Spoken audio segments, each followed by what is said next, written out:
Good afternoon, ladies and gentlemen, members of the media, members of the national community who hopefully are following us wherever you are on your various platforms. A very good evening to you. Let me begin by apologizing for my late arrival to an event that should have started at 2:30. But today, as you know, there's cabinet and one or two little ends had to be tied up before I could join you. So I hope that you'll forgive me for that late arrival. Today, I want to spend a few minutes bringing you up to date on matters that are of serious import for us here in Trinidad and Tobago, insofar as we are an integral part of the Caribbean community, CARICOM. As you would have been aware, I did attend with a delegation from Trinidad and Tobago to the CARICOM Heads of Government meeting in Suriname. And this meeting took place, we arrived there on Sunday and the meeting went on, it ended on Tuesday night. I came back in early Wednesday morning.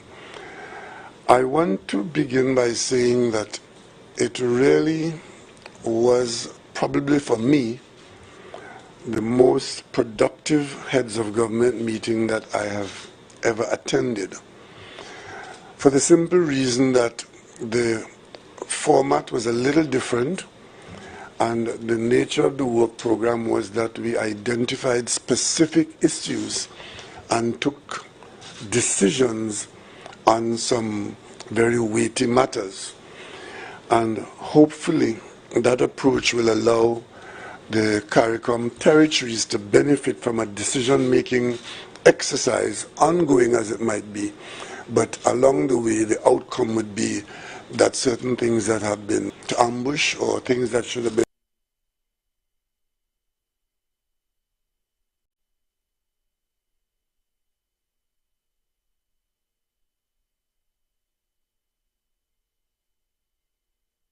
some reasonable time frame, and in some cases with matters of urgency. You may recall that a little while ago, Trinidad and Tobago advanced to CARICOM and did host here at the Hilton a meeting on the requirement to bring about the provisions of the single market and economy. The reason for this is that the conversation in the community finds it well supported that we all 13 territories, are better off if we have a single market and economy operating, meaning that your market is my market and my market is your market. And then we leave it to the private sector to move freely within that market, goods, services, and of course, the general population. We did get agreement, and in fact that agreement was signed off and is now labeled the St. Anne's Accord, where CARICOM governments, through their heads, had agreed to implement the various components that were required to progress along the pathway of a single market and economy. And you may ask, why is that far-reaching and why is it important? It is because insofar as there are barriers to trade within us, even in our own small market, those barriers create difficulties and make our life even more troublesome than it normally is. But in the event that we are able to not have these barriers, then we will be in a better position to develop our economies and improve the quality of life of all our people within the CARICOM, whether it is in Jamaica, in Trinidad and Tobago, in Guyana, in Grenada, St. Vincent. We all have the same kinds of problems, and we are trying to treat with these problems, sharing them and solving them in a market that we all own. That is the strength of CARICOM.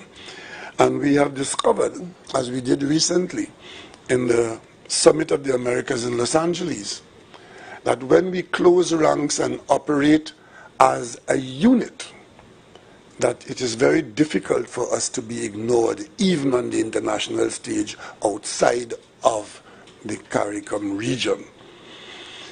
So the main body of decisions that we took in Guyana, and there's on the website of CARICOM, there's a very lengthy communique, but permit me to just quote a few of the lines and paragraphs in keeping with what I've just been saying. Under the heading of CARICOM Single Market and Economy, and you may want to, here in Trinidad and Tobago, take note of the St. Accord.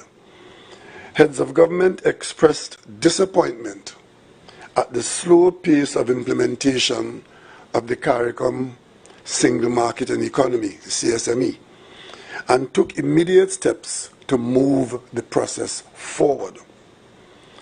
They noted, in particular, the area of movement of skilled workers.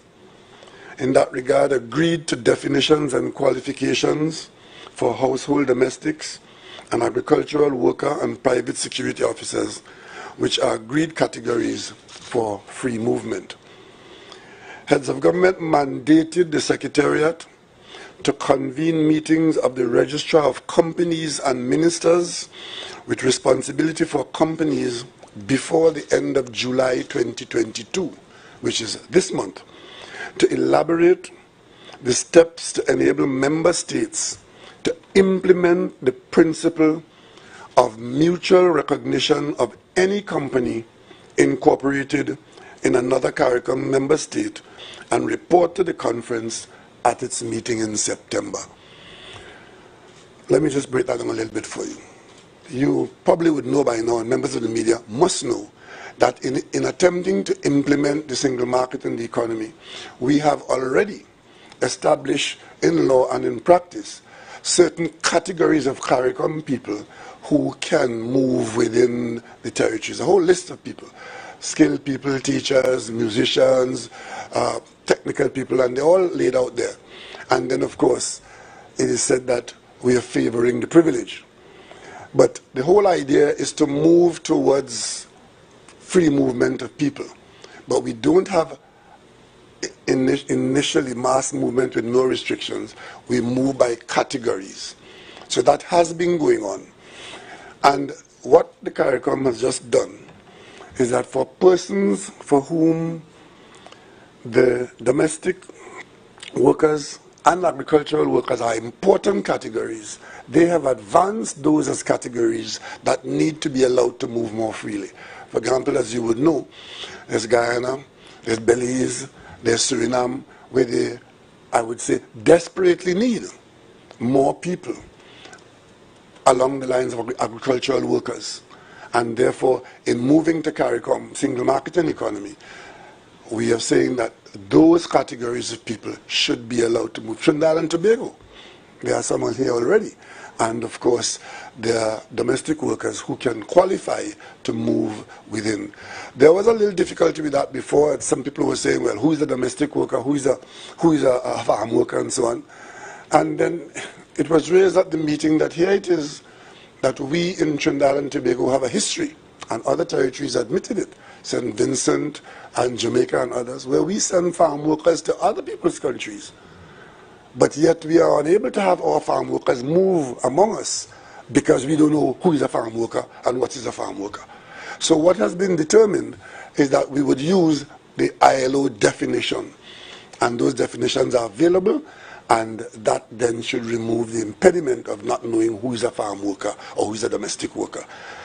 And of course, with respect to the removal of tariffs, even though we are struggling or hankering after the creation of this single market and economy, what has been happening is that in virtually every territory, people have been using non-tariff barriers to prevent trade between our territories. The tariff barriers are the ones that are spelled out in law, with certain conditions and certain rates and so on and so on. that the law says in or out. If it comes in, that's the figure.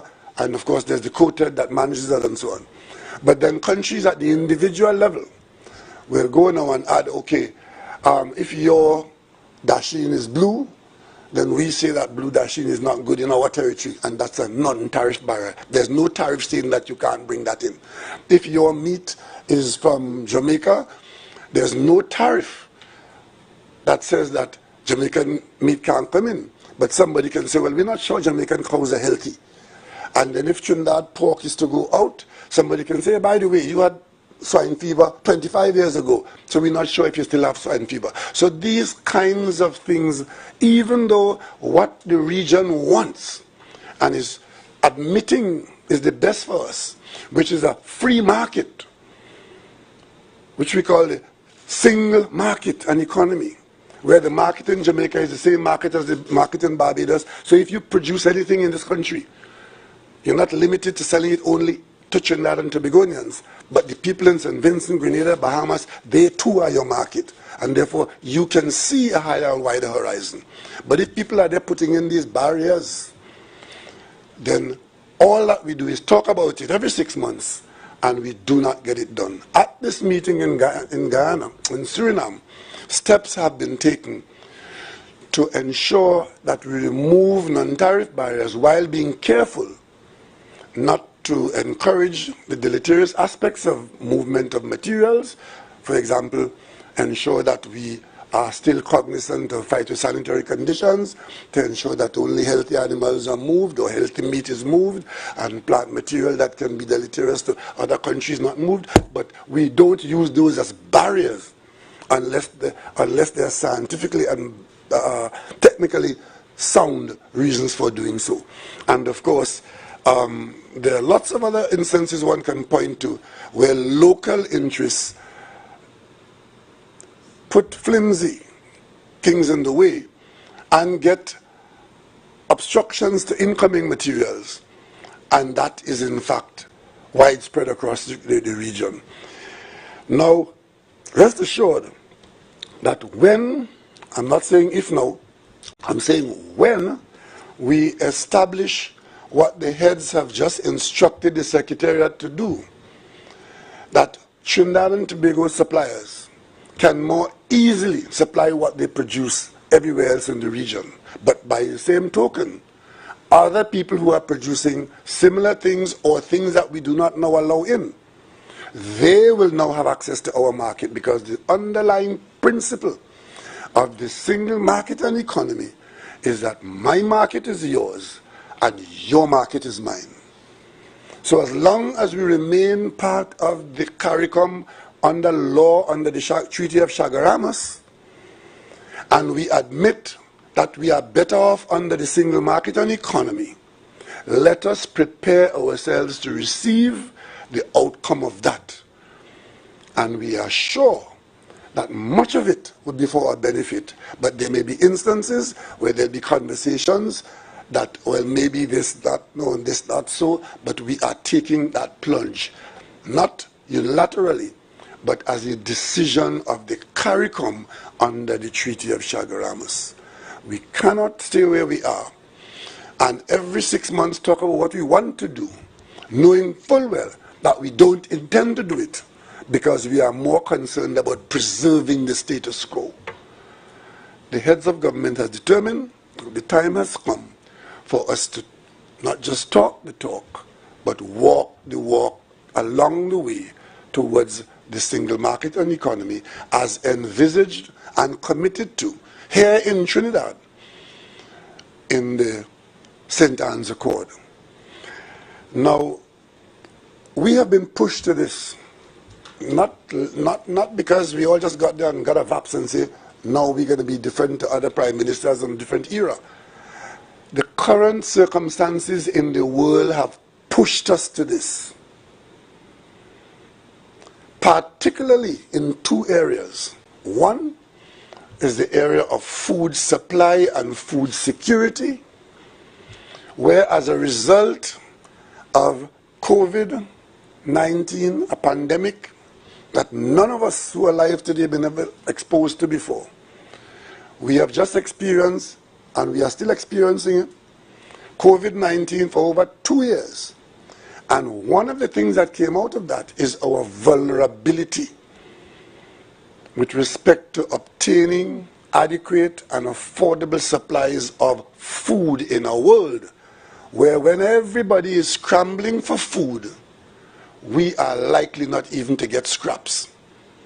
And to the extent that we are able to access food on the international market, it was my intention today to show you a whole series of what is happening with food availability and food prices in other countries, because some people in Trinidad and Tobago wake up in the morning and believe that it is the Prime Minister causing that because he don't like people, and we go and march against the high prices and so on, when in fact, because the whole world is experiencing it at the same time, there are certain peculiarities that go with that. And two of those peculiarities are unavailability and also drastic increase in prices. You would have seen in India, because of the shortage in supply of wheat, they are now moving towards sweet potato as a major replacement as a carbohydrate, well, because wheat is not available. And of course, not only COVID, 6 months ago, we didn't expect to be in a situation where 2 European countries are at war and threatening the Third World War. It might come slowly, but the war is going on.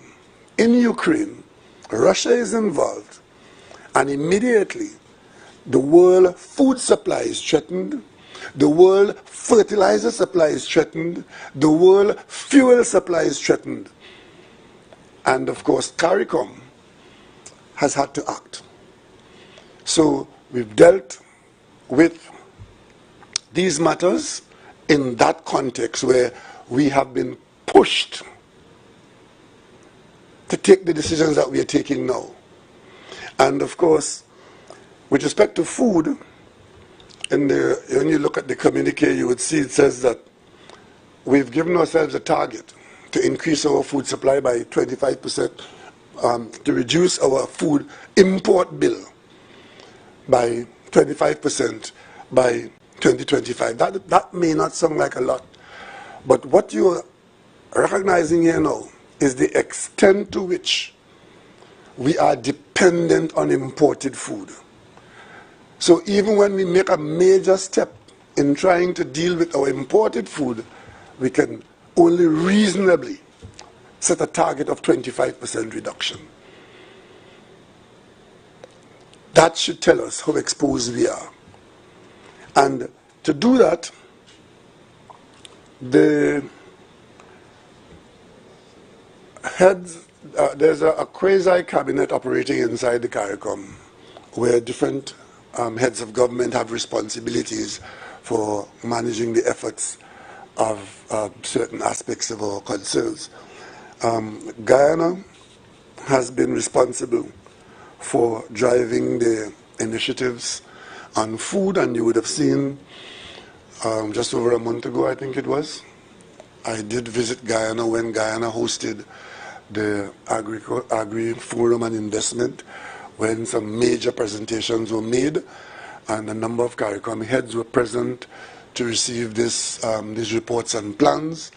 And we have, in that situation, determined that the smaller territories, while they would want to and must protect whatever agricultural effort they have within their borders and increase as much as they can, because of what we rely on as our food supply, we will not be able to significantly impact our imports by what is going on in the smaller territories.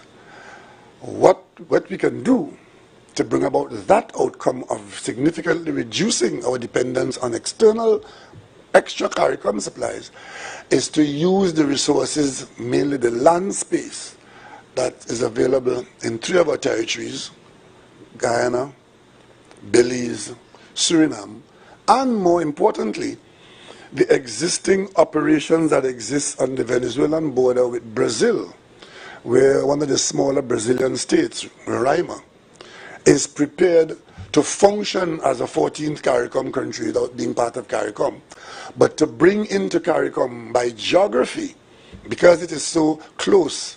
It's a river, much bigger than Caribbean River, of course, but one of the smaller rivers in Guyana. The step between Guyana and the Rupununi in Guyana and Roraima is just crossing a bridge.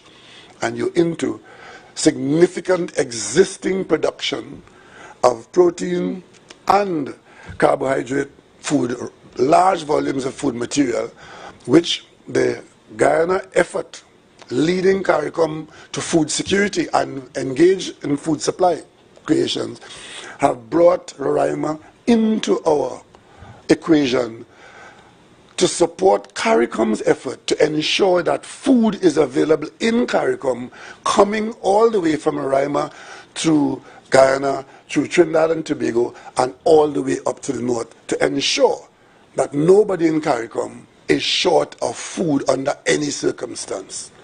And that first phase of that work has been quite advanced, and CARICOM acknowledged the yeoman service being done and having done by President Irfan Ali on some foundational work that were done by President Barrett Jagdeo, and recently Trinidad and Tobago and Barbados and Antigua got involved, and we are driving that. In order to keep that going to where it's supposed to go, which is to the practicality of it and the delivery, there's a meeting here in Trinidad and Tobago on the 19th. We are having phase 2 of this agricultural effort, agro-investment, where we'll be focusing on encouraging the actual investment to bring about on the ground in CARICOM, in these areas where the possibilities exist. That meeting will take place on the 19th, the 19th into the weekend of the 20th, and we have in our own agri-expo here, showcase what we are doing now, exposing others to us, and encouraging our private sector in Trinidad and Tobago and the region, and of course the Brazilians who are involved in this process. They'll be coming here to make their sales pitches to us and their offer of cooperation. We expect the governor of Roraima to be here leading a team. The CARICOM team would be there, and of course Trinidad and Tobago's private sector, Barbados' private sector, Guyanese private sector. We all would be here hammering away at what we can do to ensure that there is an adequate supply of corn, an adequate supply of rice, an adequate supply of possible wheat, because there are certain wheat varieties that are successfully being tested in the Rupununi or Roraima right now, and of course no end of fresh fruits and vegetables. So we are working on, and we have a clear eye view now on what the supply line is going to be, and of course we are also talking about significant engagement with the Brazilians on livestock production and production systems, which can produce for us adequate supplies of meat, and of course introduce to our farmers here in Trinidad and Tobago modern methods and support for beef and milk production within the CARICOM territories where there is a private sector demand for that. So we are of the view that if we put all these things together and get them invested in and funded, that CARICOM would not be as vulnerable as we are now, especially as the predictions are that COVID-19 is not alone. It is quite possible that we have to plan for similar COVIDs or whatever they're called in the future, where we find ourselves in that situation where we are competing for the basics in life and not being able to buy them even if we have the money. Not to mention that because of the nature of the market and where we obtain our supplies, that costs are running away from us, and only the privileged few are living comfortably when the vast majority of our people will be struggling to get basics. When we compare production prices and volumes and availability of what across the border in Roraima, it makes your eyes open. Fresh vegetables and fruits are available in large quantities, to the extent where we are now talking about bringing significant portions of those fresh items to areas like Trinidad, for processing and manufacturing and supply, to not only to CARICOM, but to extra CARICOM suppliers. To do that, the route has to improve. So as I speak to you now, the connection between Brazil and Guyana, a connection is being made there by road for road transport. And of course, we are discussing the possibility of sea transport out of Berbice into Trinidad and Tobago to bring significant amounts of the raw produce that would be produced in the Rupununi as well as in Roraima, and bring them into the CARICOM region, and there be our supply of raw materials as against looking up north and across Europe and in Australia, and therefore produce more at home, become less dependent on supplies from halfway around the world. And that is the plan that we are working now. With respect to energy, we are all around the world, again, because of the current circumstances, experiencing significant increases in the price of energy. Thinking about energy supply price, it tends to go up and down overnight, because it's one of those arrangements accepted by the world where price fixing is how the industry is run. You have these benchmarks where the price is determined by futures and what looks like available down the road, and you buy now for what might exist 2 or 3 months down the road, or even a week down the road, and the price goes up and down. But currently, what we are experiencing are situations that are likely to prevail, in that, given the demand for less, and in some cases zero use of hydrocarbons, meaning oil and gas, we in CARICOM invited the head of the United Nations, Secretary General Antonio Guterres, who is in fact a main spokesperson for the fight against climate change. I need not tell you the world's exposure to climate change and what that means for economy and social systems. But we did take the opportunity to host President Secretary General Guterres, to be able to say to him directly where we are in CARICOM on this matter. Because while we acknowledge our own vulnerability to the deleterious effects of climate change, coastal erosion, stronger hurricanes, and all that sort of thing, diseases, pests, and of course the warming oceans and the seaweed and all of those things that people ascribe to, we acknowledge that these are difficulties, and we are in fact paying the price for other people's pollution of the atmosphere. We have been arguing that to the extent that there's funding available for countries to be able to cope with this new challenge, that we as small countries have been disadvantaged and nobody's taking us seriously, even though we are the ones bearing the brunt of it. We made these arguments to the Bretton Woods institutions that you can't expect us with small economies, the islands like St. Vincent, Grenada, St. Lucia, that after a hurricane, which devastates a significant proportion of the GDP, then the next morning you have to respond to the financial institutions on the same basis as Belgium or Germany or Spain or the United States. So if we all are fighting this problem, and especially those of us who are bearing the brunt because of what other people did or are doing, then we are asking for special considerations with respect to accessing funding to treat with our circumstance in the event that we come to grief from time to time, or even as we prepare to go into areas of renewable resources, renewable energy, and so on. So these are the conversations we've been having. And of course, most importantly, we do not want to, or we are not going to subscribe to the enthusiasm and the zeal that since we have decided that the demon or the ogre is hydrocarbon, that countries like Trinidad and Tobago and Guyana and Suriname, which are heavily dependent now on hydrocarbons, like Trinidad and Tobago, and like Guyana, who has just discovered that they have resources that they want to use to develop their country, and like Suriname, who have just discovered significant gas reserves, we are saying that we are to be allowed to produce these items into the international market as long as there's a market there, and at the same time do whatever we can in this transitional period, whether it is 30 years or 40 years or 50 years, but during that period, we are not to be excluded on some policy that is a bad business, and therefore we should stay out of it. Because other people who are far better off than we are deeply involved in it, and we know that they will stay in it as long as it suits their national purpose. And therefore, we will remain in it because it suits our national purpose. And we said that to the Secretary General. We think he understands that our situation is a little different, and we are seeing a transitional period.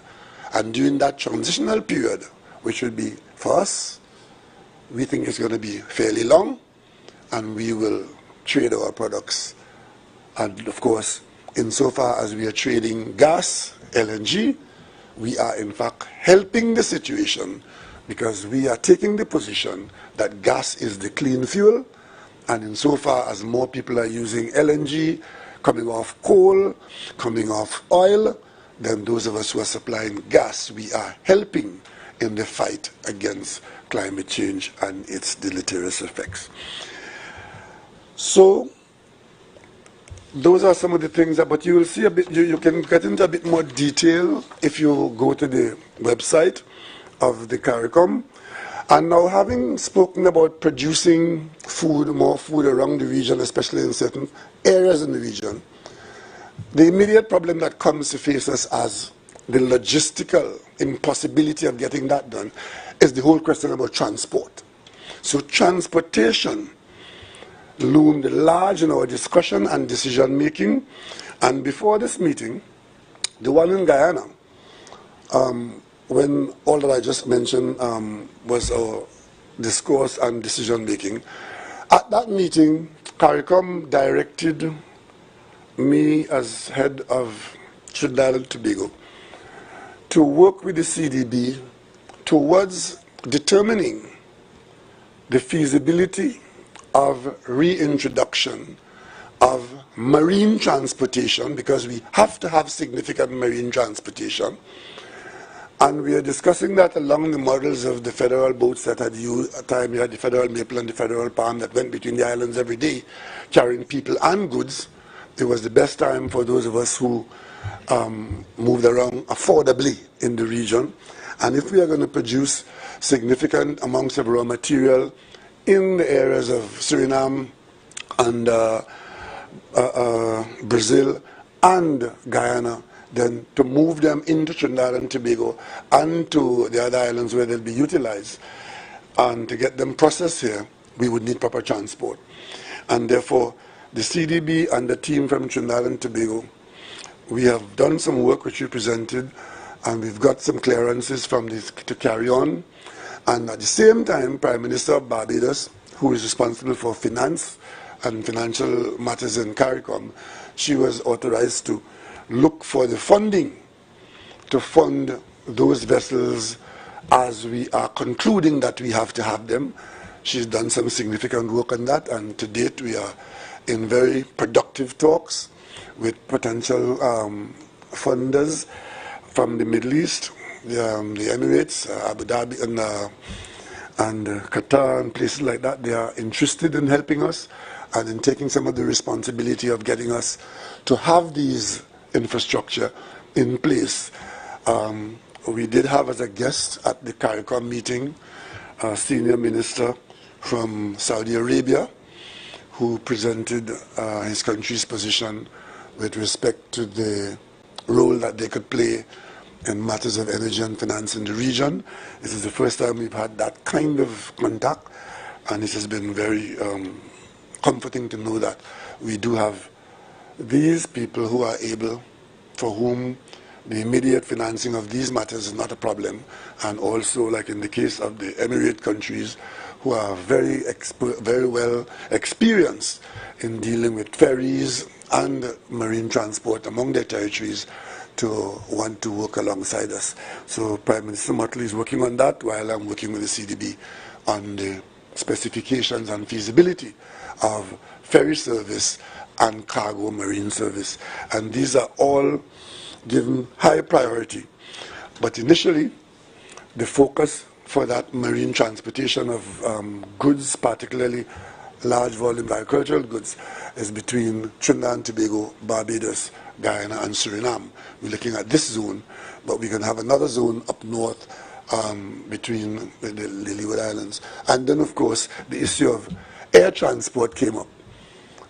And you know, in Trinidad and Tobago, that's a very tricky one for us in that we probably have, there are a number of airlines in the region, but we have the one that is going back to BWI days and then CAL, which we have now.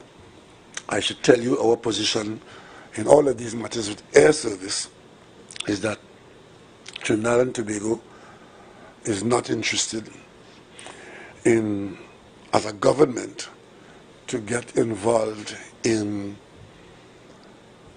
owning regional transport of the type that we had in Biwi, where we had significant responsibilities but carried it as a Trinidad and Tobago financial burden. We have committed, only last night I was looking at our commitment to keep CAL alive and well. The government of Trinidad and Tobago is already in hock, debt-wise, supporting CAL to the tune of over $250 million US, something like that, right?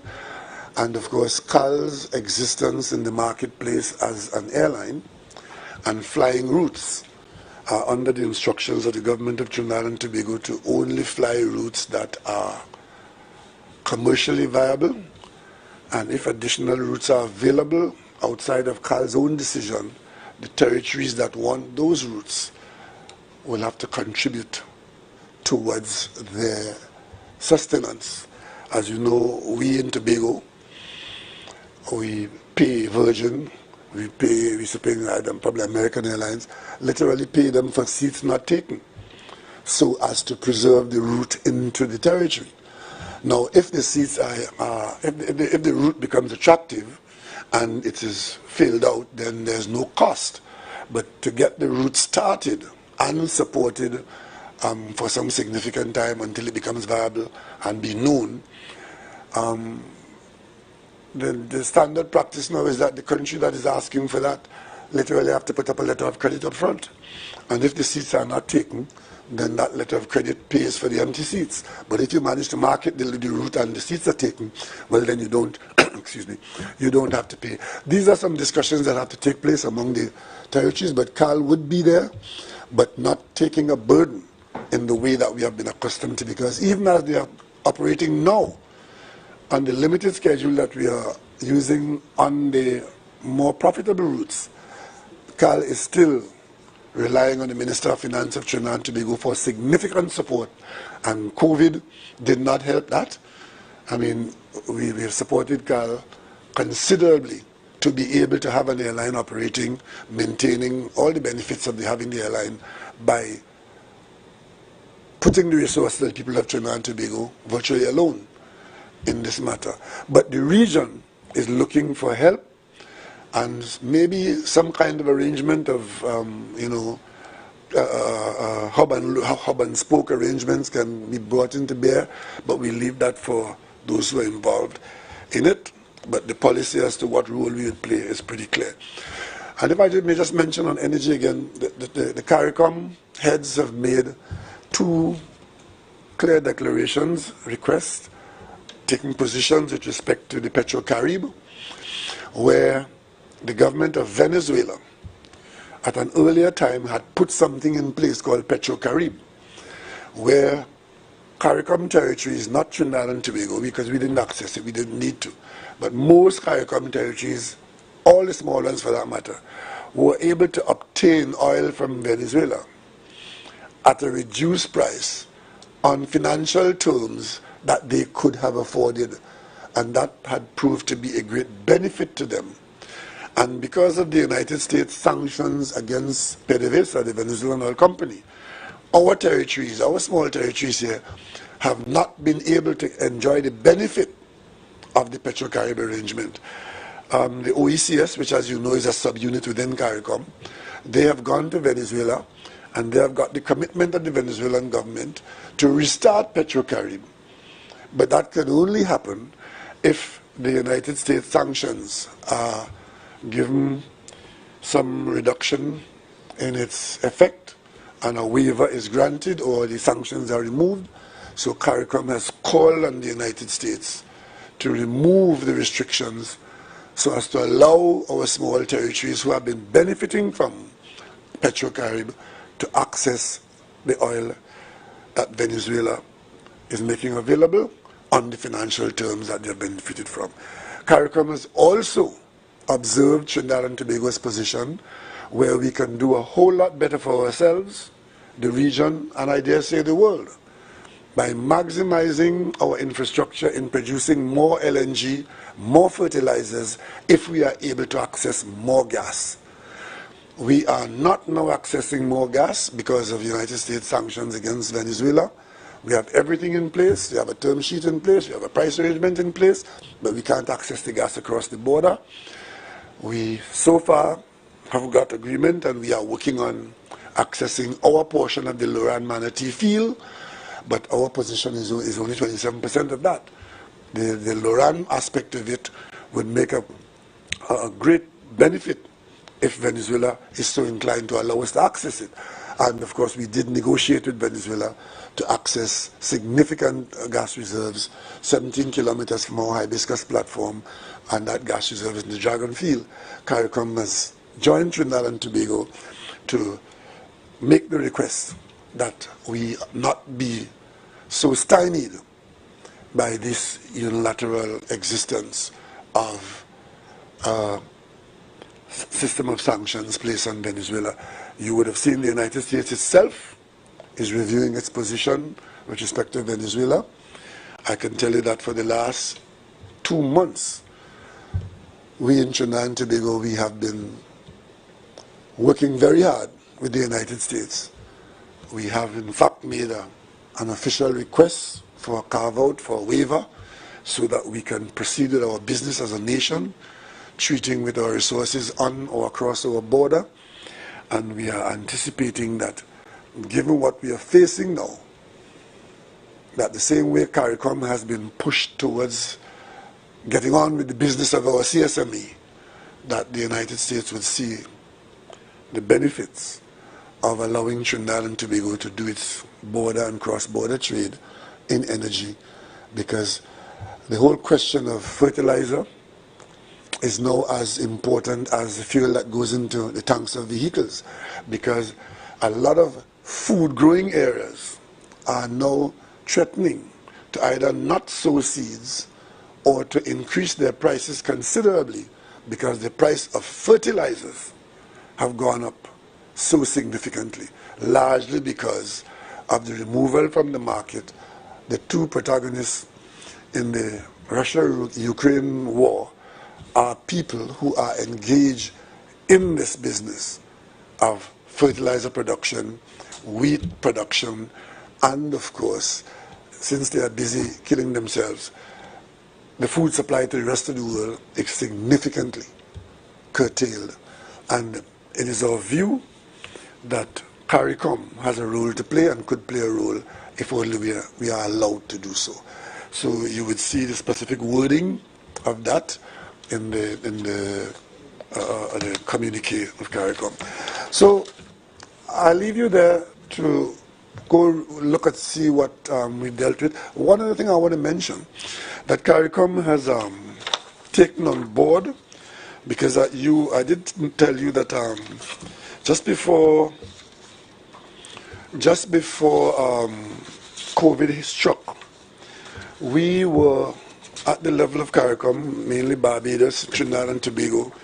We were just putting in place a regional meeting to allow our technical people to address this issue of violence as a public health issue. But COVID came, and what we were able to do had to be stopped. The matter has been raised again at CARICOM, and it has found tremendous support, and the heads of government have agreed that the Secretariat should work very quickly with the governments that are advancing this situation to see whether we can focus a bit more effectively on the issue of excessive violent crime in our societies, where crime is now a public health issue. As a matter of fact, the Prime Minister of Jamaica was one of the few who did not attend this meeting in person last week, because he was on his way, packing his bags, when one particular instance of crime in Jamaica had caused the Prime Minister to not turn up at the heads of government meeting. It was the decimation of a family, from baby to, I think, grandparents, from babe in arms to grandparents. 5 people murdered in cold blood had so traumatized the community and the country that the Prime Minister, head of Jamaica, could not have been at this meeting. He had to stay home to treat with that as the latest outrage in his society. And everybody is of the view that we need to focus on this public health issue where so many lives are lost, and we have to address it differently. We in Trinidad and Tobago have some views, and we expect that, I think, I'm talking to the Prime Minister of Barbados, along with CARICOM. There's going to be this meeting where out of it we hope to come some approaches which would have the input from the technical people and the guidance of the governments for some new approaches to dealing with violence in our society. It is not only a Trinidad problem, it's a CARICOM problem, it's a hemispheric problem, and it might even be a worldwide problem in most countries. But we are trying to see what we can do to change the mindset of people who believe that it is all right to engage in heinous, violent crimes. And while I am on that subject, I just want to let you know that you may not have been hearing me running a commentary on every single outrage in this country, because to do that would take up a lot of my time and effort at the expense of other things that we are struggling with. While I was away also, I saw the lawlessness that took place here one day, which must have had significant damaging effects on our economy, and certainly damage our comfort and security, where people just sat about all over the country, capital city, to set fires, generate as much black smoke as you could. And some people believe that this is how they talk to the government. Some people believe that this is what's going to get them into political office. I simply say that as difficult as our circumstances are, it is not impossible. We have been through far greater difficulties than this, and we have come through, even with flying colors. So for those who tell you that this difficult period warrants further destruction, voluntarily imposed upon us by our own citizens, they are not acting in the best interests of the rest of us who would want to come out of these situations as quickly as possible. And as for the criminal element that is available to carry that out, on call, on cue, it will not prevent the government from doing what is in the best interests of the wider population. There are instances when things would have happened that we regret that they did happen, and that we take steps and then would be able to anticipate that they would not happen. But in the event that we have to deal with these things, heaping more coals on our head, denying us a drink of water, or making it difficult for us to move lawfully from one place to another, in no way improves our circumstance. What we are required to do now as a people is to do what is sensible, what is useful, what is helpful to reduce the amount of weight and pressure that's on our shoulders. Every country in the world today is under some kind of pressure, much of it unanticipated at this time.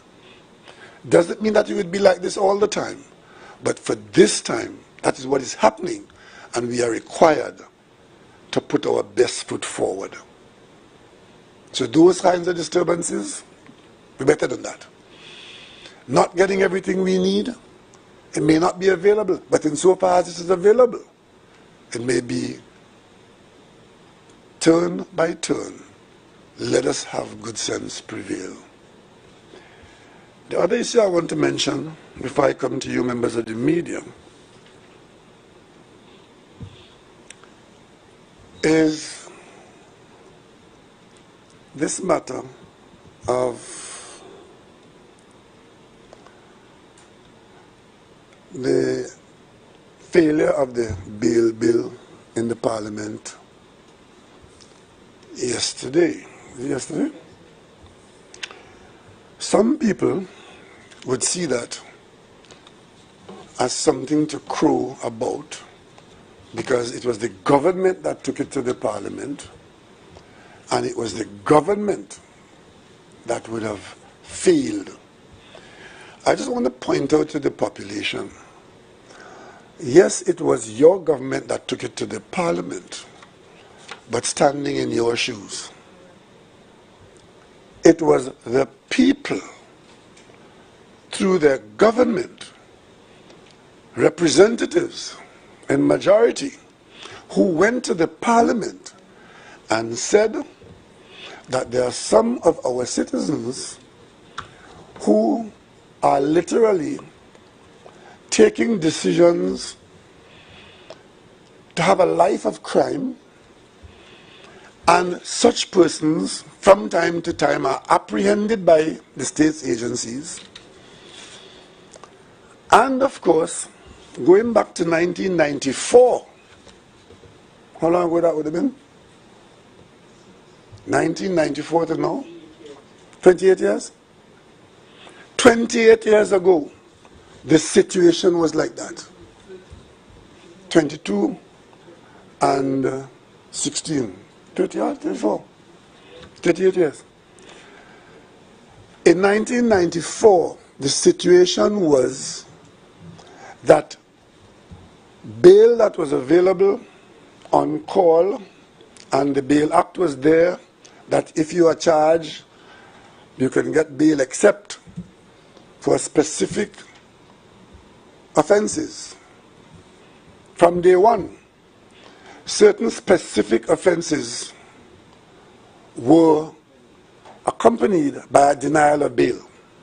So yesterday when I heard members of Parliament speaking eloquently and impressively that to deny someone bail strikes at the root of our jurisprudence, and how heinous that is.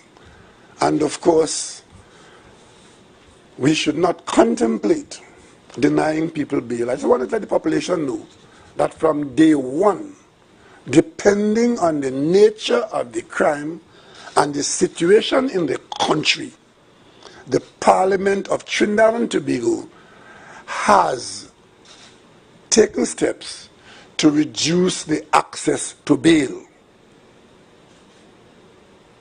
Murder, treason, I'm never getting bail for that. Never, in my time. I have heard it said yesterday that bail is the prerogative of the judiciary, and Parliament must not interfere. and the government go into Parliament to seek to reduce the access to bail for certain categories of people is a heinous act, striking at the heart of our jurisprudence. That sounds good. Coming from what quarter?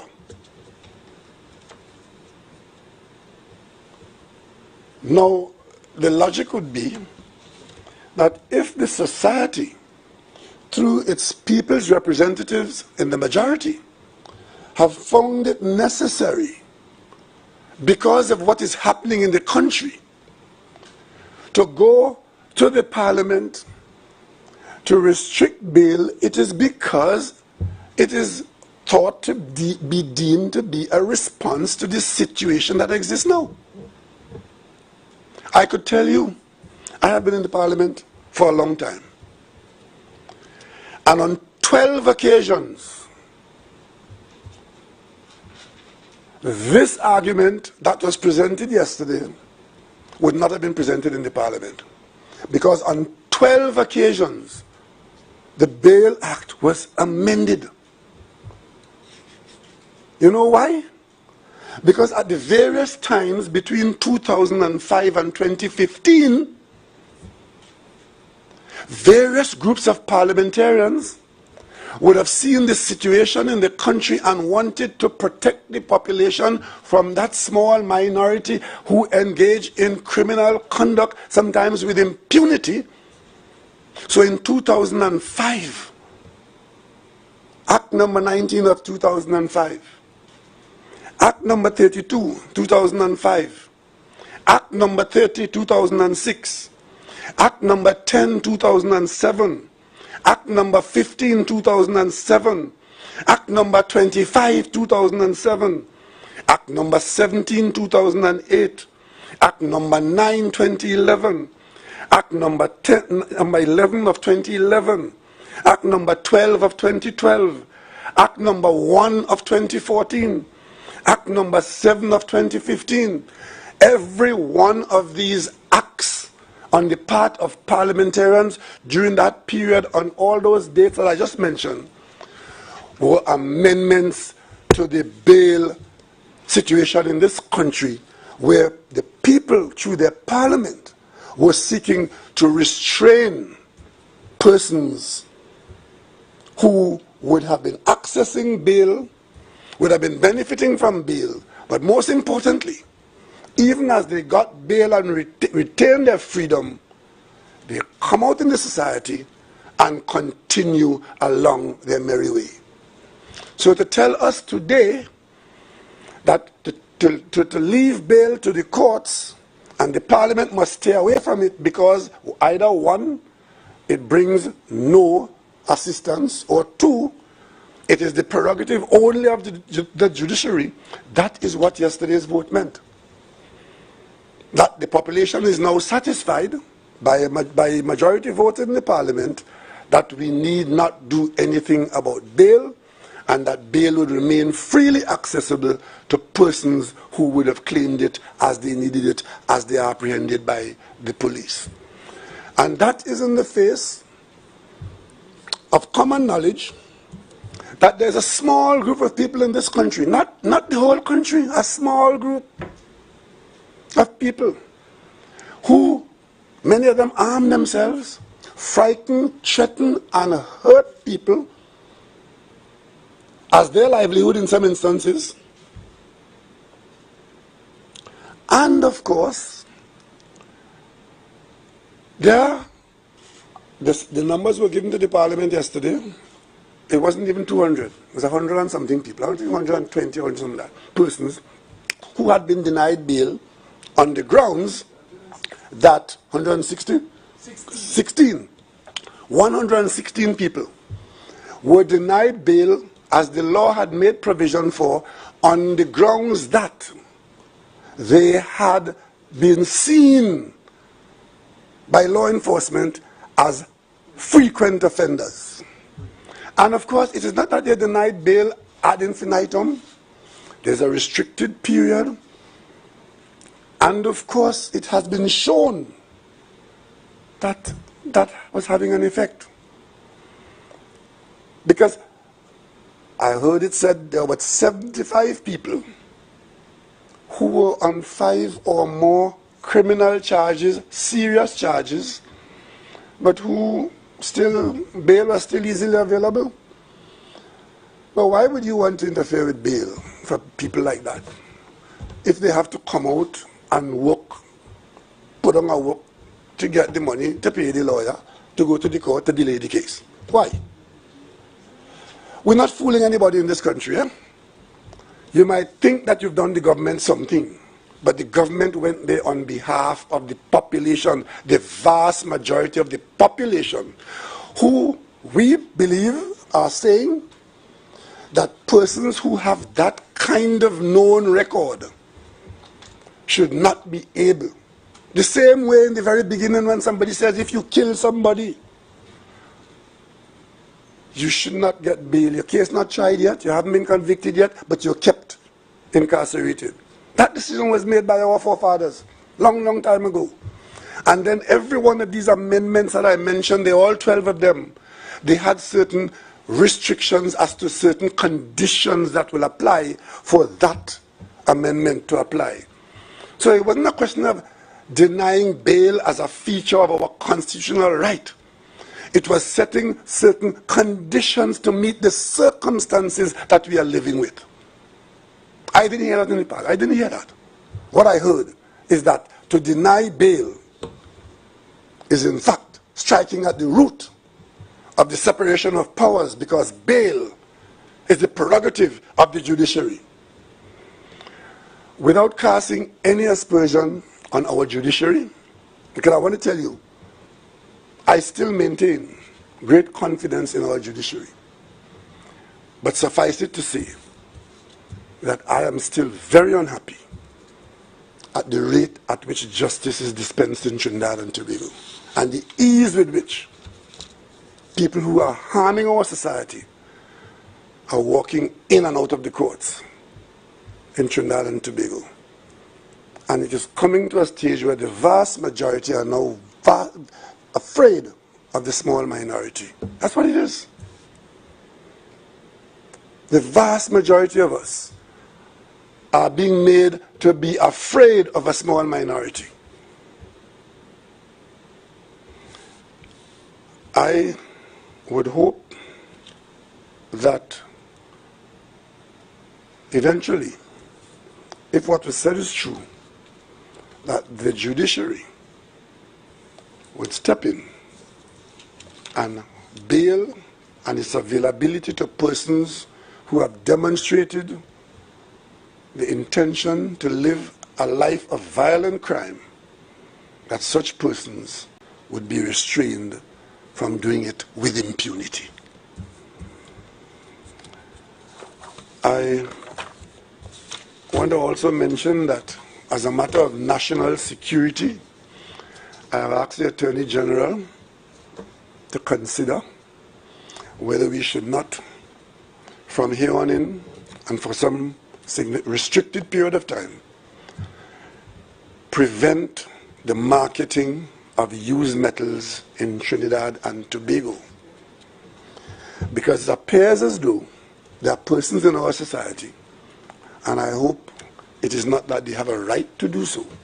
There are persons in our society who are now taking the position that they do not care who they harm, but they make a living by destroying our infrastructure to be able to market the materials from which the infrastructure is made.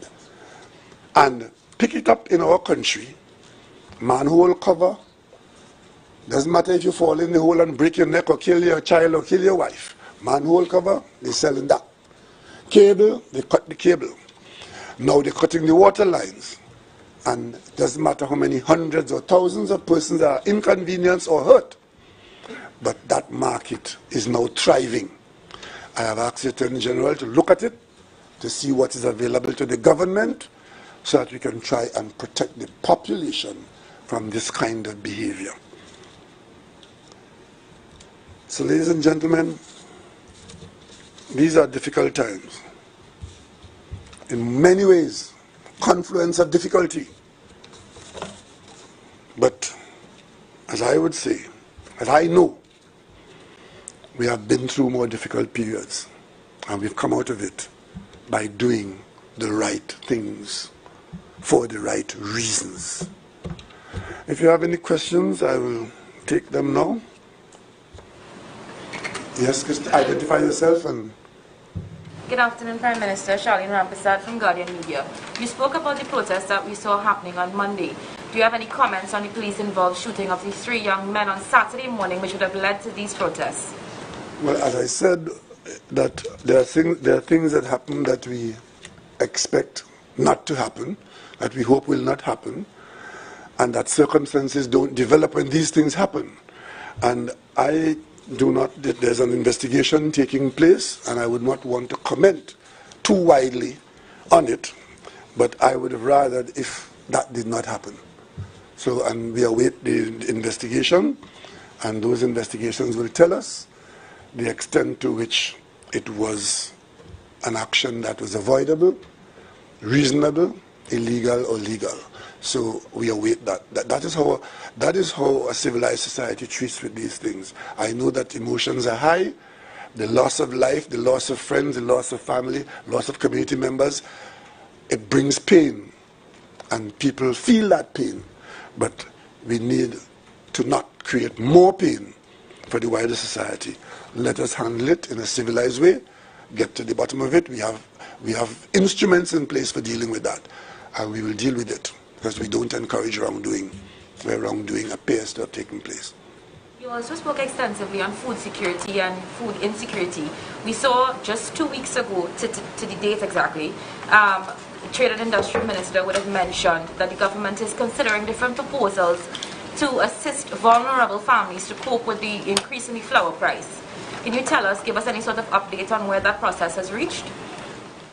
No, I couldn't. I don't have any new information except to tell you that the government provides its assistance in a variety of ways. A lot of people in this country, probably the most silent people in this country, get government support in a variety of ways. And also, NFM, as you know, is a company that buys, NFM doesn't buy flour. NFM and other companies buy wheat. And you would have seen since last year how wheat prices have been going up considerably. NFM is owned partly by the state and is also on the stock exchange owned by citizens who bought shares in NFM. Last year, in order to ease the burden on the flour using population, NFM absorbed a significant amount of the increase that came with the purchase of wheat. That went on, and it showed up in NFM books at the expense of its shareholders, the government and others, as significant loss. This year, that continued, and the price of wheat went even higher. NFM, as a business, had little choice but to pass some portion of that increase to the user.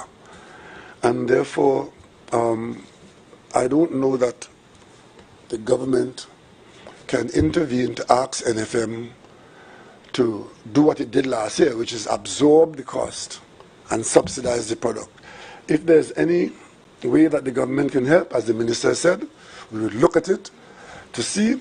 But as you would have seen in some other countries, people have taken the position to do a little bit of switching from the flour to something else, because the flour is definitely getting more and more expensive. So we will want to encourage the use of other carbohydrates insofar as we are able to. I mean, I heard my colleague in Tobago very early in his tenure saying that Tobago would like to get involved with breadfruit flour and cassava flour. I don't know what progress they're making with that. But we are buying these high prices are imported prices. The price of wheat has gone up tremendously. And the trouble is, if the fertilizer situation doesn't change quickly, it is earmarked to go up even more, because less people are going to put down seeds And those who put seeds down are paying far more for it in fuel and fertilizer. And when they do produce a harvest, they are going to want an even higher price for it. So the outlook, unless there are significant changes in the input side, we can think we have to anticipate that those prices are going to go up. And government subsidy, is something that we have been carrying. Even when we carry it, it goes unacknowledged, and I don't know, I await the minister's proposals if there is any to come, because I don't know that we have too much wiggle room there. In the case of fuel, I've seen people marching up and down talking about the government taking away the fuel subsidy and so on. Completely erroneous. Talking to the Minister of Finance, talking to Paria, the government is still paying hundreds of millions of dollars to subsidize fuel at the current price. For fuel to remain at the price that it is now, still the cheapest in the region and among the cheapest in the world, the government, through its agencies, are paying significant subsidies. So it is good for the population to know that not everything you hear that is being said by persons who think that the country should be ungovernable, that those conversations are based on fact. They are based on a lot of fiction and expectation that all hell will break loose. I believe that the people of Trinidad and Tobago are sufficiently intelligent, sufficiently well connected to the rest of the world to understand exactly where we stand in these matters. And sometimes we have to make adjustments. And some of those adjustments are inconvenient. And we need to absorb that inconvenience so as to be able to have another day. The bail bill. It was not supported by a sufficient number of independents. The majority of independent senators did not support it. And listening to the debate, I think the problem was that people felt that we are moving to a situation where the majority of people in remand yard are being sent there not by the courts, not at the behest of the court, but at the behest of the state, the government. One of the things that I think was pointed out was that it's for, before people even come to court for an offense, the position is no bail, go to remand yard. And the issue of filling up this place, which is not a pleasant place, with people who are just, maybe somebody made an error, maybe somebody was found in the wrong place at the wrong time, and being sent there for 120 or more days if the trial starts. I don't know that I see where that argument is going from a point of view of sympathy. But I don't know that the people who the bail bill is isolating and identifying for reduction in bail is that person. The bail bill and the 120-day, and then, of course, a murder is a first offense. I see people, well, okay, we have evolved to the stage now where people are getting bail for murder. But let's put aside those few. If you kill your first person, you can't tell the court is your first offense. If you are hijacking somebody, if you are kidnapping somebody, it is the nature of the situation. And remember, I told you, when we started to amend this bill in 1994, it was because the circumstances, the prevalence, the frequency, the threat, the danger, the insecurity had arisen where it was said that these small number of people, not the hundreds or thousands who are in remand yard, the people who are in remand yard up there, many of them are in remand yard having not been there, because it was 116 persons. 116 persons. Now I tell you something. 116 persons don't sound like a lot. But if they are allowed to repeat what they have been doing, if they are allowed to repeat it, then one person can do a lot. So it is not a correct analysis to say that all these people, poor people, children in Remaniad, and they get there first. And so one needs to have a closer analysis of exactly who is there and what they are there for if we are going to use the population of the Remaniad to say, well, you know what? Let us allow the habitual offenders, usually using a firearm, frequent more than once, twice, 3, 4 times, and those times are the times that the police know about it.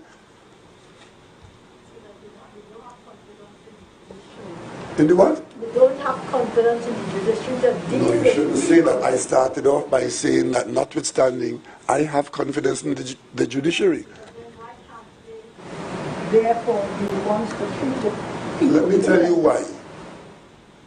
I'm sure if you go and check the list, the government payroll and the government of Trinidad and Tobago, you would see that there was a judiciary there in 1994. There was one there in 2014. And when I heard the argument from an opposition member, it reminded me that one of the first acts of the government in 2010, in July 2010, one of the first things that UNC government did was to interfere with the bail bill, to deny bail to an individual. Since then, we have passed a number of laws to treat with a whole plethora of new offenses, human trafficking, anti-gang, and so on. This is because these have become the realities of our life today. The situation has gotten worse, notwithstanding all these safeguards that the Parliament has sort of put in. Well, all I would say is that it would have been even worse if we didn't have those safeguards. If you're drowning and you get up and you get one breath of air, you're far better off than if you never surfaced. It is all well and good to say the situation would have been worse. That is an assumption, because we didn't experience it worse. But if we don't do what we think could help, then we may experience the worst that could have been. That's all I'm saying. And I'm not here querying with anybody on the vote. I'm simply saying that because we have not used that, which may have given us some support and some relief, we have chosen to have bail available on call. So the people who benefit from easy and frequent bail, basically what we have done is to allow them, when they are known to us and apprehended by us, to come out and continue doing what they have been doing. And if we think as a people that is the best thing to do, then we just have to hope for the best. You also think, how would you respond to the view that it was an exercise in futility to bring it before the Parliament? Because even if it had passed the Senate, it would not have passed the House. Well, we don't know that, you see. And well, the opposition has done worse. They have said things and done otherwise. But our job is to bring it there. Because if we didn't bring it there, and you as a reporter got up and say, but why this country doesn't have that? The opposition will say, the government didn't do their work, the government didn't bring it there. And they might even go as far as say, if the government had brought it there, we would have supported it. And we always travel in hope that they live here, that they see what is going on, that they know what is going on. I just told you, as soon as they came into office in 2010, after a campaign where crime was the #1 issue in 2010, the first thing they did was to say bail is too easily available. And I could tell you, I have voted many times between 2010 and now for that. From the opposition benches, I didn't take the position then that Remaniad full, or that is only certain people going in there, or that is a right that is entrenched and it should be left to the judges. I didn't do that. When I voted 2010, 2011, 2012, 2013, 2014, when I did that, It was because I focused on the possibility that that vote would have put a mechanism in place that could give some relief to the police, to the very court, and to the citizens as a whole. That's how I look at it. But apparently it has changed considerably to the point now where we are now saying that we can't have so many people in the prison, or we can't have the parliament sending people to prison. Again, that is not a correct statement to say they go there by the government. The government can't send a soul to the prison. The government can't apprehend a soul.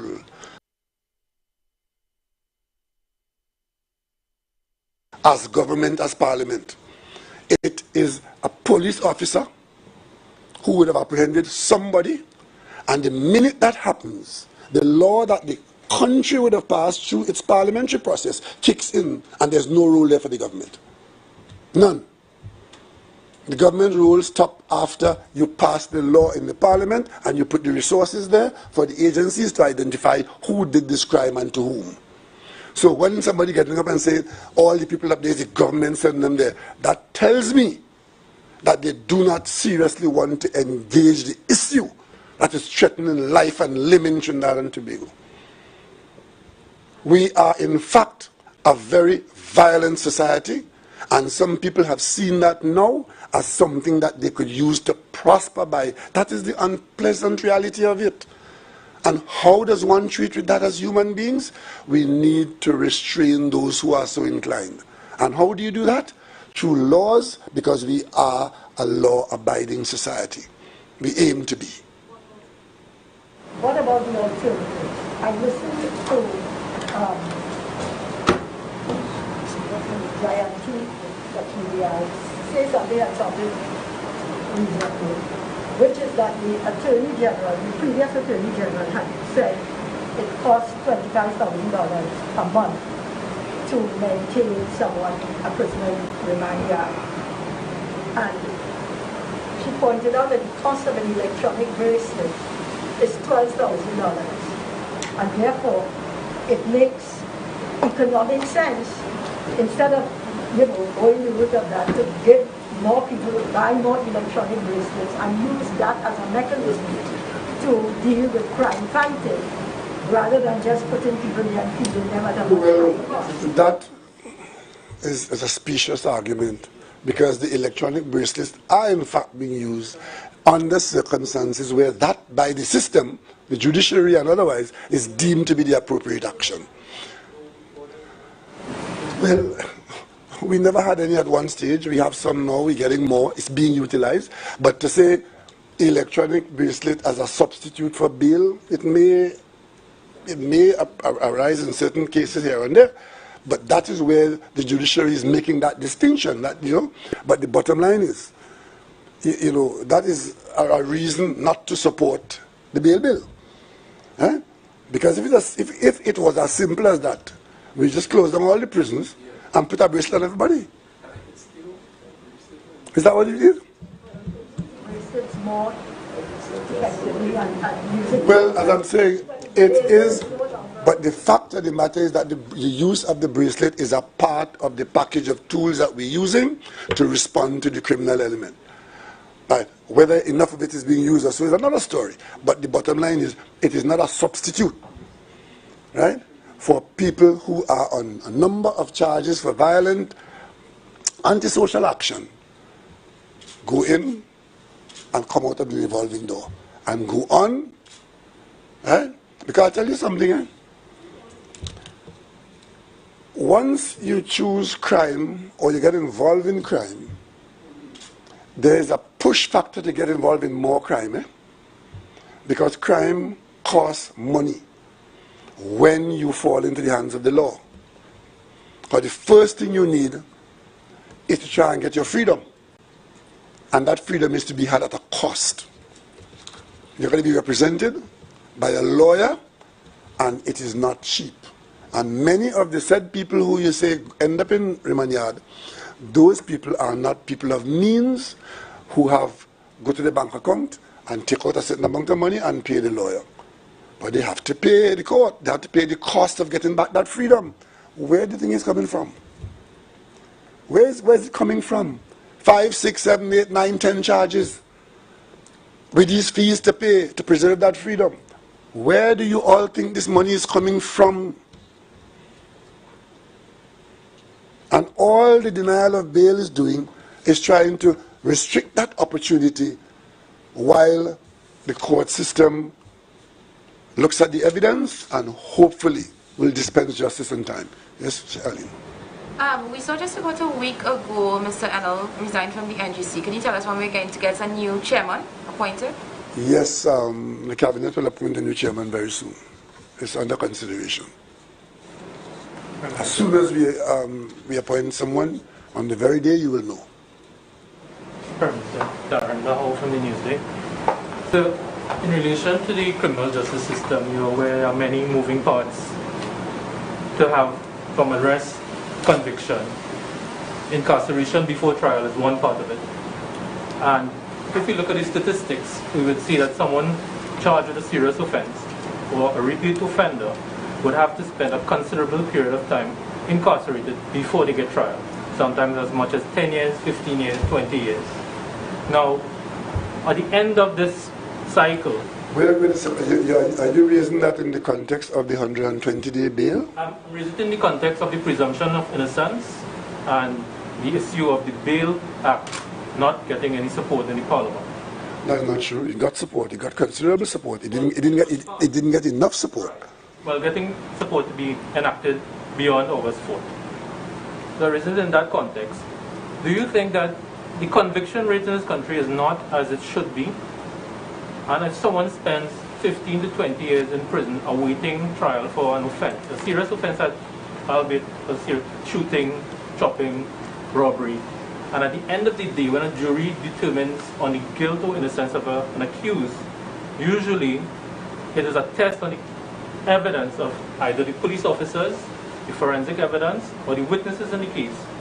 And the conviction rate is very low. We have a very understaffed office of the DPP. There's 100 and something vacancies there. I mean, I know that is not your domain, that's the GLSC. But when you look at it holistically, it doesn't seem to be that incarcerating someone for a considerable period of time is an answer to reducing crime. Because at the end of the day, the person is still getting off and coming back. If they are like-minded, they commit more offenses, they come back, they commit even more serious offenses because they have been trained in prison. So what is the real answer to the crime? Is it having better detection of crime, having stronger prosecutions, having quicker trials? What do you think is the solution? Because we have gaps in the system. Well, if I take where you started saying that the whole question of treating with crime in the justice system is a series of moving parts. If I take that as I have taken it, I think it is relatively easy to see that you can't take one part that is fashioned fit for purpose here and put it there. Now, much of what you have said there have nothing to do with the restriction of bail for 120 days. What you raised there is the whole question of the speed at which justice is dispensed overall. And I agree with everything you have said there about how slow it is and how low the detection level is and so on. But that is just one part of the many moving parts. So if one wants to argue the logical conclusion of what you just said, I was afraid that you were going to say that we shouldn't bother to arrest anybody. But I noticed you didn't go there because you were not saying that. But if one takes it to its logical conclusion about how slow it is and people are still going to commit crime even after so and so, then logically, well then in which case I could say, well, don't bother to go after them and bring them in and lock them up. And I'm sure you're not saying that. So the very many moving parts in the system, it's like an aircraft engine. Every single part is required to be working well if the craft is going to stay in the air. And unfortunately, I don't think I'm telling tears out of school here. I said so publicly a few weeks ago, a few months ago. The rate at which justice is dispensed in this country, for whatever reason, is just unacceptably slow. As Prime Minister of this cabinet, I have gone over and above the consideration of what can the government do to facilitate an acceleration in the justice system. And I am not seeing it. In other words, we are making the investment and we're not seeing it. I don't know what is the reason, but I'm sure if we are able to improve our detection and also to dispense justice in a more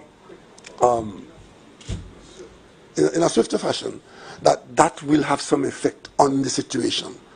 But to have to say that I'm not happy, I don't think there's anybody in the country who's saying that we're happy with the rate.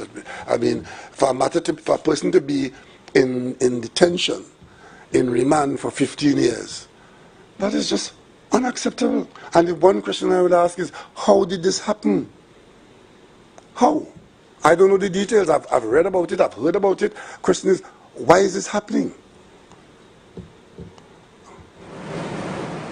So Prime Minister, taking your answer as it is, the police, they have a very critical role in terms of bringing charges with credible evidence.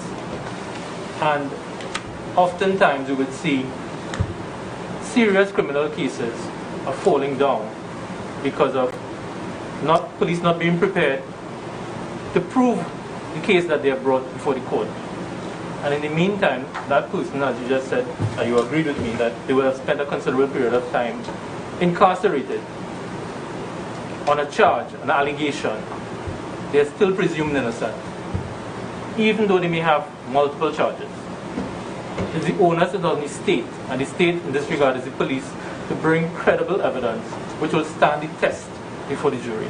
And that is, we are not seeing that because it is a fact that the conviction rate is very, very low. It's not where it ought to be. And the only reason that could possibly be is because people are not believing what the police are saying. And that, to me, is a very, very serious concern. Are you talking about the conviction rate or the detection rate? Because these are two different rates. And the conviction rate will always be the system of detection of crime, identification of the perpetrator, and the establishment of guilt is a plus or minus system. We don't have a system like one or two countries that I can name where once you are arrested, you are guilty. You have just said it. It's a presumption of innocence. That means there will be times when that presumption is deemed not to be sufficiently strong because there are thresholds to which you have to rise to get that conviction. You might hear that A, B, C, D was done. We are not arguing with that. It has been done. But E, F was not done, and therefore you lose the case. So you have to go to this arbiter, which is the court, to determine if you will have that freedom or if you will be convicted. And I'm sure that we don't spend as much time analyzing the many instances where the conviction is had because the case is proven. I think we spend more time talking about, especially the high sensationalized ones, where a person get off, as we call it. But in many instances, if you ask me now, I'll be able to tell you, of all the cases that go to the court, do we have more being convicted or less? I don't have that figure. But I can tell you, the system presumes that you're innocent until you're proven guilty. That innocence can be established by a single witness fumbling a line in an answer. Policeman could work 25 hours for the day for 3 years, and at the moment a particular question is put to a witness and the case turns on that. It doesn't mean that the case should not have been brought. And as I said before, the system is not one where once you are arrested and charged that you are guilty, and guilt must be found, and guilt has been proven. There are a couple of countries that have that system. I'm sure you don't want that here. Do you agree that remand yard is a place where people come out of it more seasoned in their criminal behavior, activity, and As it is operating now, I would say yes. It's a place that nobody should want to be, and the way it is operating now, remand means what? Mr. Hans, you know the meaning of remand? Yes, pending your trial, right? Kept in custody. It's a holding bay. Pending trial. It's a holding bay. Yeah. But two things happen there. One, the volume of people alleged to have committed crimes make the remand yard highly populated. Two, people who end up in remand and for whom bail is available, on even the best of terms, can't make the bail. We have done a number of things. For example, we changed the bail matter, cash bail is available. Yes, we intervened to make cash available so that you can get bail. The court is to notice that and set bail where bail can be reached. Yeah? Then also we talked about allowing judge-only trials, so you don't have to work the long system. And we also talk about removing people who would have been there rotting for marijuana that they smoked. We made marijuana, the use of marijuana by an individual, a small quantity, not illegal and so on. So there are some things we've done to take that pressure off the remand. Take people while they are stuck there so that they don't come out worse than they went in. Well, as I said, there are a number of moving parts, and that is one of them. You know, rehabilitation is one, but you know, you can only be rehabilitated in a system. If you're innocent, nobody can come to rehabilitate you. It is the ones that are convicted that, you know, and maybe sentenced that go now into some element of rehabilitation. And as you know, rehabilitation is a promise, it's not a guarantee.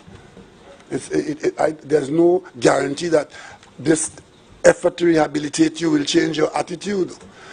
You know, there are these kinds of problems. But fortunately, I think it is a small number of people who are in that situation.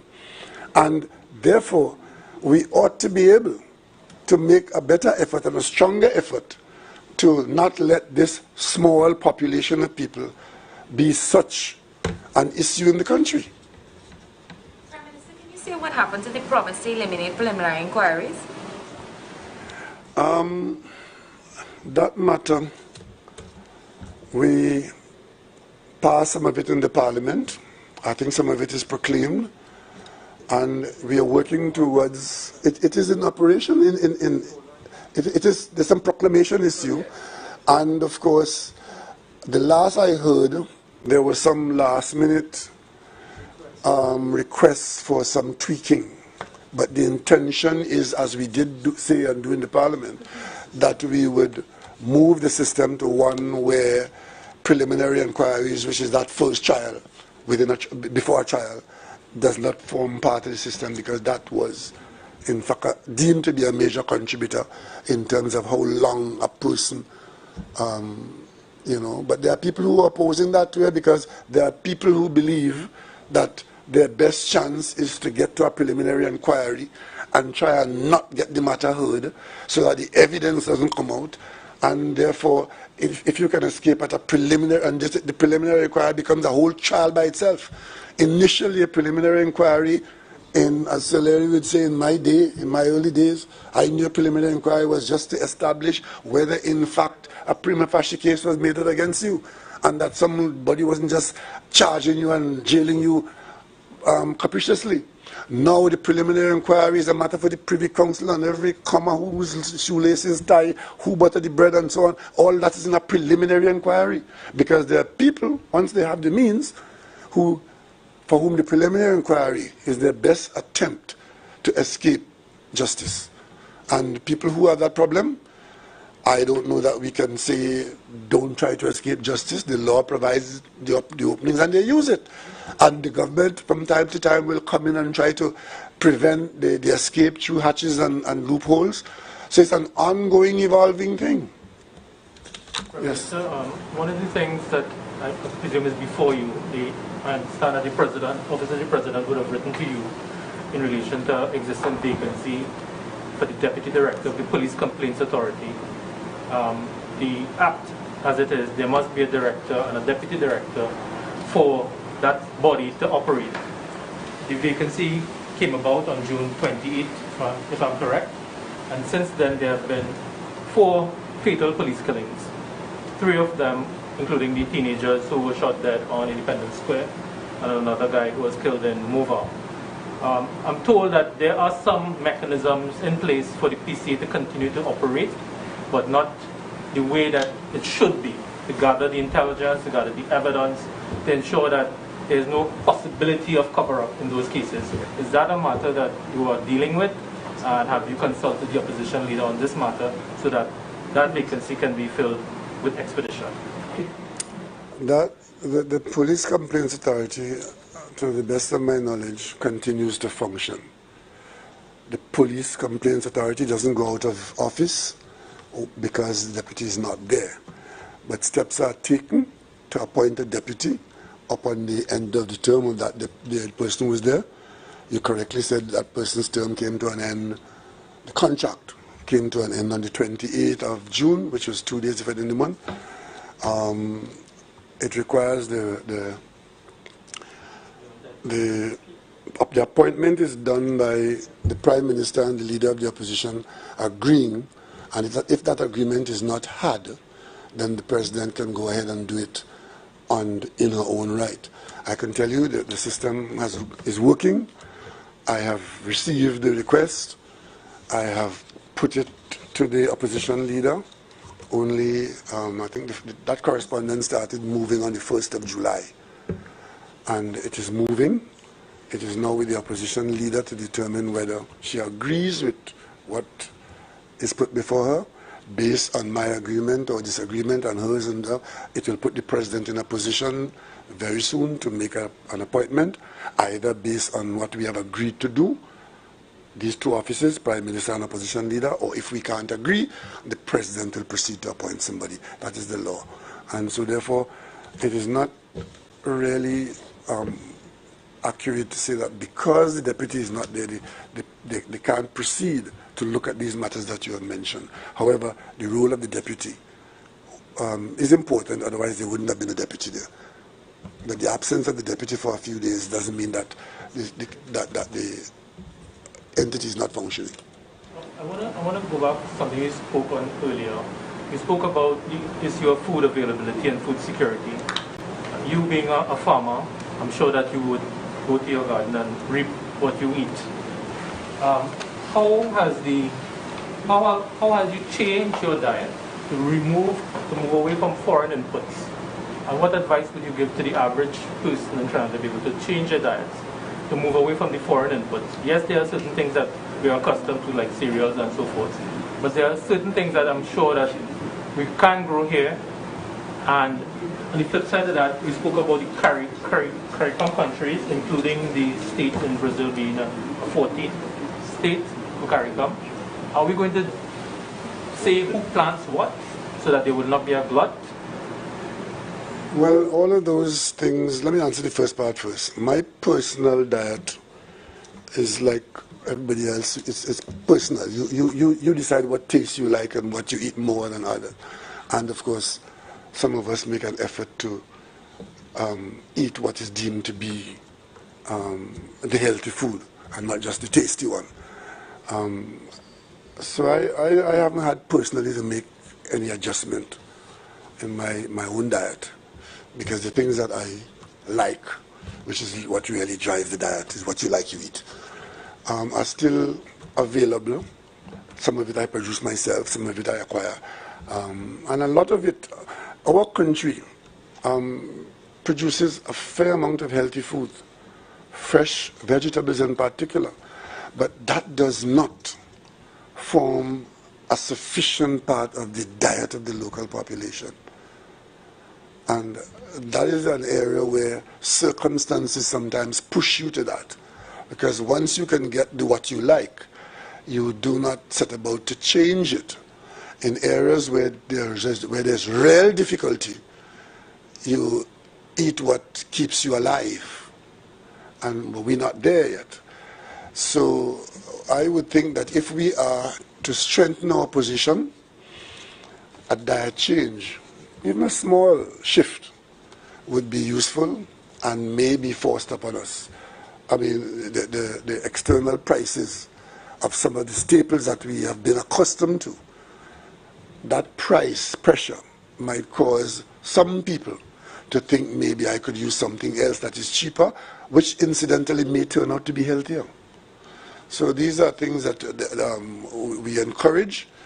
The school feeding program, we expect that when it restarts in September and going forward, that we are going to be looking very closely at what is fed to the children. Because one, from a health standpoint, and the other from an affordability standpoint. And finally, there are some inputs in food preservation that are unhealthy. One is sugar, the other is salt, and the third one is fat. Those three things are major inputs into our diet. And because we have paid no attention to that, our country has a huge problem with respect to non-communicable diseases, which means lifestyle diseases. And I think our national conversation, our health, our sport, our conversations need to focus a bit on that. There is some of it going on, but not enough. Prime Minister, you spoke about a ban, an export ban, a possible export ban on used metals. Any sort of timeline for that? I'm awaiting the guidance of the Attorney General to tell me what we can do and how we can do it before I can answer that question. But certainly, we are not producing those metals in this country. We import them for a particular purpose. And when they are put to use, other people are coming to take them out to sell them. And in so doing, disrupting our lives in a very significant way. So the first thought is that we not trade in them to deny the incentive for the thieves to take them out. And then we take it from there. Hearing sometime about an audit of firearms in TPPS. What has happened to that? And will the report be made available to stakeholders such as the Parliament and the Police Service Commission, both of which have to adjudicate on persons applying to the senior positions in the TPPS? Well, I wouldn't say that it has to do with persons applying. I don't want to go there at all. But certainly, the report, my understanding is that there's a very professional team that is doing a fairly in-depth examination of the data within the police service, and that report should be available sometime in the very near future. Given the nature of the terms of reference, I see no reason why that report would not be available for public consumption. And certainly, whatever is found there, I think because of the role that the Commission plays in the management, we've had public conversations, allegations from investigators about the management of that particular department. So I am anticipating that. I don't know what the report will contain, but I know what the terms of reference are. And if the terms of reference are stuck to, they should present us with a body of data that should be of interest to a wide cross-section of the population. Last question. My last question, I would have asked you a question on just before you traveled to Suriname, and you got a bit cross with me. But I will ask you the question again. If I wasn't cross enough. Prior to your appointment. If what you're saying is true, that you asked me a question, I was cross with you, but you're going to ask me again. If either you think I'm mad, or you want me to get cross with you again, and I don't think so. No, sir, I'm asking the question in the public's interest. The public? Come on. So prior to your appointment of Attorney General Reginald Armour, you must have had a conversation with him as to what cases he may have been involved in, what cases he ought to recuse himself in. You must be aware that this matter in Miami is the largest civil forfeiture claim the state has brought against those charged in the Piaco matter. Mr. Armour is saying that he forgot how deeply involved he was in the matter on an affidavit. it has been in the public domain that Mr. Amo would have gone to court on numerous times. He would have made serious legal arguments. He would have been paid substantial fees. He was a senior counsel at the time. He's saying now that he can't recall those things. What I'm asking is, when you had that initial conversation to ask Mr. Amo, please join my cabinet, sir, did he say, well, okay, I have these matters, but I wouldn't be able to deal with it? Or did you ask him, can you give me full disclosure, so when I am making my determination for you to be the second most senior member of my cabinet, I will know where you stand? Mr. Bahal,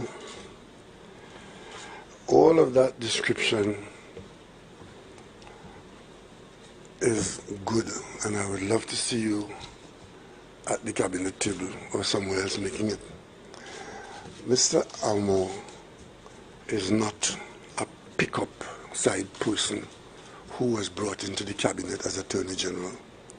Mr. Amo is a person of high distinction who functioned in this country as a judge on the bench. And certainly when he was offered the position, the question of him not continuing his business as a practitioner would have been understood and agreed to. But to ask me if I ask him about all the cases and identify this case and that case and this case and that case, all of that would have been covered by the understanding that as Attorney General, you cannot function as a practitioner practicing for anybody. But as Attorney General, coming to represent the public and advising the cabinet, there certainly would be no limit to the advice that he can give the cabinet. And of course, if there's a conflict while he's doing that, he knows what to do, and he has done that. And I will say no more. I told you early on, I will say no more on this matter. Maybe one of these days when you and I are having a beer, we'll discuss it further.